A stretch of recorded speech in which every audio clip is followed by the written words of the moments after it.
안녕하세요. 유튜브로부터 미운 털이 박혀서 광고가 나오지 않는 채널이 된 궁금TV입니다. 설 연휴 잘 보내고 계신가요?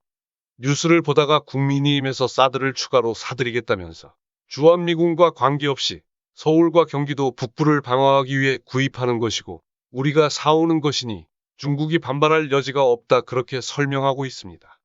여러분이 들으시기엔 어떠셨나요? 국민의힘 사드 공약이 든든하고 믿음직스러웠나요? 사기꾼들이 잘하는 것 중 하나가 그럴듯하게 잘 속이는 능력을 가졌다는 것인데 윤석열에 대한 비판 기능을 스스로 축소한 언론 지형을 믿고 대놓고 국민께 사기를 치고 있는 공약입니다. 원하는 대로 도입이 안 되면 그나마 다행이지만 계약하고 들어와 버리면 정말로 답이 없어집니다.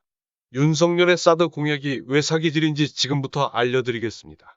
사드를 가지고 서울과 경기 북부를 방어하려면 어느 곳에 설치되어야 할까요? 최소한 수원 정도엔 설치되어야 합니다. 어느 상공에서 북에서 날아오는 미사일을 요격해야 할까요? 북한에서 발사된 미사일이 북한 영공에서 상승을 멈추고 남한으로 하강할 때 사실상 북한 영공을 벗어나기 전에 요격해야 합니다. 북한이 그렇게 발사해주지 않으면 요격이 불가능합니다. 사드가 만능일까? 사드의 약점은 없는가? 미국이 한국의 운용권을 넘겨줄까? 그렇다면 우선 사드의 본질부터 알아보도록 하겠습니다. 고고도 미사일 방어 체계라 불리는 사드는 적의 미사일이 상승을 멈추고 하강을 시작하는 종말 단계에서 요격하는 미사일입니다. 날아오는 적의 미사일을 최대 고도 150km에서 요격할 수 있으며 최대 사거리는 200km입니다. 미사일의 폭약은 없으며 날아가는 운동에너지로 부딪혀 격추하는 미사일입니다. 사드가 성주에 설치된 이유는 북한의 방사포 사거리에서 벗어나기 위함입니다. 성주에서 휴전선까지는 270km이고 북한의 방사포 사거리는 200km입니다. 사드의 최대 사거리 200km와 요격고도 150km를 대입해보면 사드가 왜 수도권을 보호하지 못하는지를 말해주고 있습니다. 사드는 생존을 위해서 성주 이상으로 전진 배치를 할 수가 없는 것이고 사드를 전진 배치해서 서울과 경기 북부를 지키겠다는 국민의힘 공약은 그래서 사기입니다. 부대 배치에 대한 이런 최소한의 군사 전략을 무시하고 방사포 사정거리 안에 들어가면 북한은 미사일을 쏘기 전에 당연히 방사포로 사드 기지를 폭격할 것입니다. 돈만 수조 원을 쓰고 무용지물이 되는 것입니다.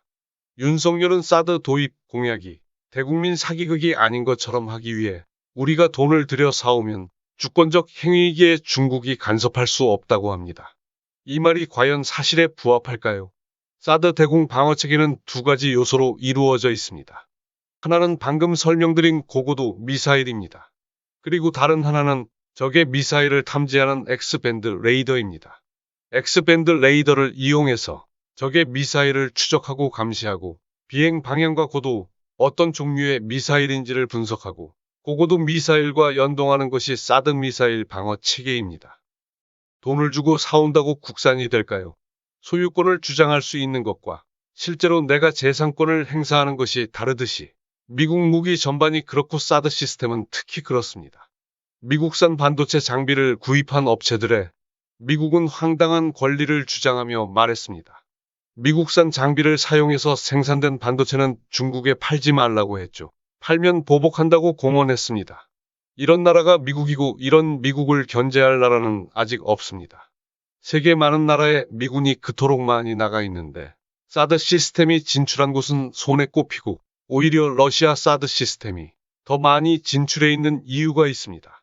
그 이유를 가장 잘 보여주는 곳이 터키입니다. 미국의 동맹국이며 나토의 핵심 국가인 터키가 미국의 사드를 포기하고 러시아 사드를 구입한 이유를 알면 나토국들이 사드를 구입하거나 도입하지 않는 이유를 알 수 있습니다. 미국은 나토를 비롯한 동맹국들의 사드 구입을 요구하지 않습니다. 알아서 호구짓 하겠다고 나서는 나라 외에는 그렇습니다.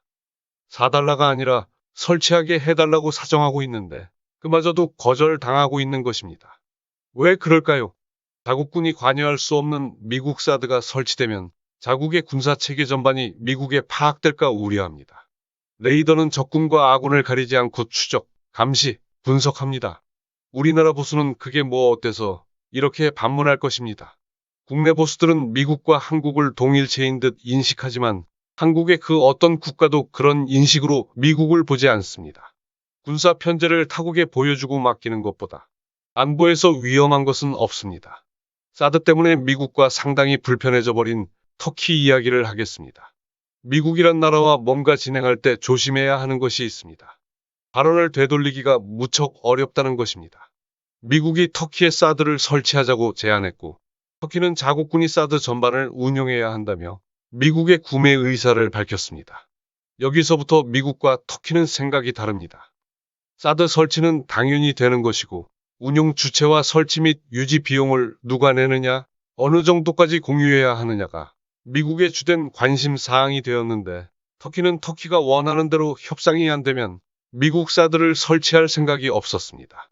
고고도 미사일과 X밴드 레이더를 운용하려면 너무나 당연히 판독 기술, 분석 기술, 연동 기술을 터키가 배워야만 했는데 미국은 터키와 생각이 전혀 달랐습니다. 운용은 미국이 하고 분석 자료를 터키가 원할 때마다 제공한다는 것이었습니다. 분석과 판독, 추적 기술이 유출되면 F-35와 같은 미국산 스텔스 전투기가 타국 정보망에 식별되는 일이 발생한다는 우려 때문이었습니다. 지금은 동맹이지만 언제 적이 될지 모르는데 그렇게까지 판매하면서 위험성을 안고 갈 필요가 미국엔 없었습니다. 너를 지켜줄 테니 설치하자며 설득이 먹히면 설치하는 것이고 안 먹히면 적당히 협박하다가 이런저런 압박하면서 길들이기를 시도하고 다른 나라에 선제적으로 이런 꼴 된다라는 경고를 보내게 됩니다. 미국은 터키의 제안을 받아들이지 않았고 터키는 뜻밖의 행동을 하게 됩니다. 바로 러시아 사드 시스템을 구입해서 설치해버렸습니다. 러시아는 터키의 모든 요구 조건을 들어 주었습니다. 터키에는 미국산 전투기가 많습니다. 터키와 인접한 나토국에는 미국산 스텔스 전투기들이 판매되었고 수많은 미군 기지가 있습니다. 터키가 구입한 러시아 사드에 고스란히 노출된 것입니다. 미국은 경고와 보복을 실행 중이고 터키는 러시아 무기를 추가 구매하려 하고 있습니다. 그럼 우리 이야기를 해보겠습니다. 성주 사드의 경우에는 매일 나오는 그 분석 자료조차도 미군이 보여줄 때가 아니면 우리 국군은 보지도 받지도 못합니다. 어차피 전자권이 없으니 미국이 볼 때 실시간으로 제공해야 할 필요성도 없습니다. 어차피 전자권이 없고 데이터 분석 기술도 없으니 우리 국방부도 요구하지 않습니다. 보여주면 보고 설명해주면 그런가 보다 하는 것이 전부입니다. 누가 운용하느냐의 중요성이 바로 그런 것입니다. 국민이 이미 사드를 추가 구매해서 설치하겠다는 공약을 발표했습니다. 그냥 돈만 날리게 되는 것인데 이 문제를 가장 잘 보여주는 곳이라며 터키를 예로 들어 설명해 드렸습니다. 터키가 사드를 구매할 테니 운용할 기술 이전을 요구했지만 미국은 이를 거절했습니다. 돈은 터키가 내고 운용은 미군이 계속하면서 미군이 제공하는 분석 자료만 제공받으라고 했습니다. 국민의힘은 미국의 의중을 물어보고 공약했을까요? 묻지도 않았겠지만 물어봤다 해도 터키가 기대를 갖고 협상에 나서게 한 것처럼 그럴듯한 답변 정도 받았을 것입니다. F-35를 도입하면서 미국 업체가 우리에게 약속한 기술 이전이 있었지만 결과가 어땠나요? 아무렇지 않게 파괴해버렸고 지키지 않았습니다. 우리나라는 사과 한마디 듣지 못했습니다. 이런 경우가 처음이 아닙니다. 미국은 비슷한 방법으로 록히드 마틴이든 보잉사든 일단 계약을 체결하게 합니다. 계약을 체결하면서 했던 업체의 약속을 미국 정부가 가볍게 막아버립니다. 계약이 체결되기 전까지는 계약을 존중한다고 미국 정부는 말합니다. 말만 하는 것이지 공식 문서로 보증해주지 않습니다. 보증은커녕 업체와 한국 정부를 연결해줬다면서 커미션을 삥 뜯는 나라가 미국입니다. 가정으로 말하는 것이지만 실제가 될 확률이 100%인 이야기를 해보겠습니다. 차기 정부가 이런저런 문서화되지 않은 약속을 믿고 사드를 구입하기로 계약했다고 했을 때 북한 방사포 사거리를 무시하고 공약했으니 뭔가 보여줘야 한다며 경기도 어느 곳에 설치를 하려 할 것입니다. 그런데 주한미군이 반대하겠죠. 위험하다고 말입니다. 그 위험을 우리가 감수할 테니 신경 끄시라고 말하겠죠. 비공개로 말이죠. 미군이 말하죠. 장비 운영을 미국이 할 텐데 그것은 불가하다 말합니다. 방사포 사정거리 밖에 부지를 제공하라고 미군은 요구할 테고 국군이 운영하도록 미국 정부는 허락한 적 없다고 말합니다.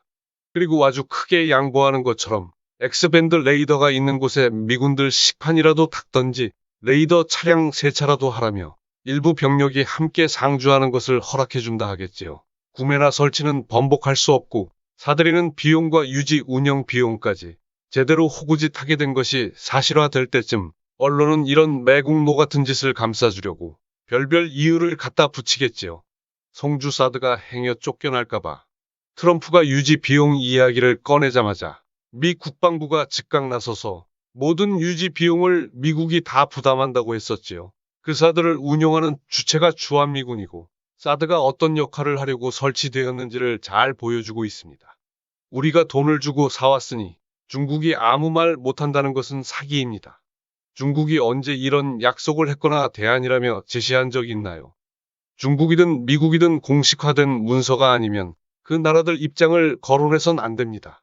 일반 시민이나 언론들은 그래도 상관없습니다. 나중에 외교를 해야 할 수 있는 대권주자는 그래선 안 됩니다. 우리 국군이 100% 운영을 할 때 그 조건에서 중국이 시비 걸지 못하는 것입니다. 주한미군에 매년 1조 이상을 지출하고 있습니다. 주한미군이나 그 장비에 무슨 눈꽃만한 권리라도 우리에게 있나요? 사드를 설치해 서울과 경기 북부를 지킨다는 윤석열의 공약은 대국민 사기극을 넘어서서 대한민국의 눈꽃만한 이익은커녕 외교적 약점만 만드는 일입니다. 작년 4월에 무역협회발로 이런 기사가 나왔습니다. 이제 겨우 중국과 사드 갈등에서 조금씩 봉합되고 있다. 신뢰를 잃는 것은 순간이지만 신뢰를 얻는 것은 무척 힘들고 오래 걸립니다. 사드나 미국의 중장거리 미사일 배치 이런 것은 매우 신중해야 합니다. 자칫 중국이나 러시아뿐만 아니라 미국과도 극심한 혼란을 일으킬 수 있기 때문입니다. 적국으로 서로 대하지 않는다는 그것 하나 외에 북한과 명확한 연결고리가 없는 지금 더 나빠지면 자칫 미국과 북한의 충돌을 이 땅에서 우리가 통제하는 것이 불가능해질 수 있습니다. 공무원 하나 뽑는 것이 아닙니다. 얼치기 하나 잘못 뽑아 놓으면 나라가 거덜나는데 그리 오래 걸리지 않습니다. 신경정신과 의사인 국민의힘 원희룡 부인이 본 적도 진단한 적도 없는 이재명 후보를 향해 진단을 내렸고 원희룡과 방송에 출연한 민주당 쪽 인사가 부인을 비판하자 미친놈처럼 흥분하며 날뛰었습니다. 맞잖아요. 이렇게 사실 유포는 아니, 모든 국민에 해당되는 것이지 후보자만 해당되는 지금 건 아니고. 협박하는 겁니까? 협박이 아니라 말씀드리는 거예요. 법적 조치 하시라니까요. 자, 의견을 말씀드리는 거 왜 말을 못하게 막으세요 지금? 잠시만요. 법적 조치 하세요. 두 분 모두 책임진다니까. 왜 성질 내세요? 이재명 지사가 직접 왜 이렇게 고발하세요. 성질 내시냐고요. 제 말하는 거 좀 들으세요 좀. 자, 그리고 현 변호사님도 잠시만요. 누구나 부적절하다는 일에 고작 비판을 했다고 그랬는데 이재명 후보 욕설 사건은 그 형이 어머니에게 했던 욕입니다. 그런데도 찌진이 못 있으면서 이재명 후보를 공격합니다. 부인을 점잖게 비판했다고 미친놈처럼 길길이 날뛰는 건 이해되고 어머니가 그런 참담한 욕과 폭행을 당해도 이재명 후보는 침묵했어야 한다는 것입니다. 이 영상을 보는 분 중에 보수가 계시다면 다른 것 다 무시해도 됩니다. 공직자 생활을 하면서 그 사람이 측근과 제 식구 감싸면서 다른 사람을 해치며 살았는지 공과 사를 엄격하게 구분하면서 나라에 이로운 일을 하였는지 적당히 타협하고 적당히 이익을 얻으면서 살아도 되었지만 공격을 감수하고 공익을 위해 일했는지를 살펴보시기 바랍니다. 집에 불을 질러 죽인다고 교회에 불을 지른다고 협박을 하니 어머니가 저한테 전화하셨습니다. 그게 시작이었습니다. 어머니가 집에 들어가지를 못하셨어요.